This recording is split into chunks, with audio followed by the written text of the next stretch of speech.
Hi friends, అందరికైతే అందరు పంచమి చేసుకుంటున్నారు లేదా? నేనైతే చేసుకుంటలేనండి. నా బాధ ఉంది కాబట్టి నా బాధని మీకు చెప్పాలని ఈ వీడియోస్లలో వస్తున్నాను. నా వీడియోస్ నచ్చినట్టయితే లైక్ చేయండి, ప్లీజ్ టు సబ్స్క్రైబ్ చేయండి. ఓకేనా ఫ్రెండ్స్? నేనైతే ఈరోజు 7:30కి లైవ్ చేయాలని అనుకుంటున్నాను.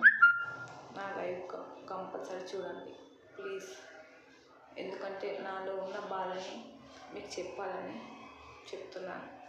ఈరోజు పంచమి కదా, అందరికీ స్పెషల్గా ఉంటుంది, కానీ నాకైతే లేదండి స్పెషల్. నా స్పెషల్ లైవ్లో చెప్తాను నా బాధని. ఓకేనా ఫ్రెండ్స్? నా లైవ్ చూసిన వాళ్ళు ప్లీజ్ టు సబ్స్క్రైబ్. ఓకేనా? లైక్ చేయండి. నా వీడియోస్ని బాధతో చెప్తున్నాను కాబట్టి. ఓకేనా ఫ్రెండ్స్? బాయ్. ఇంకా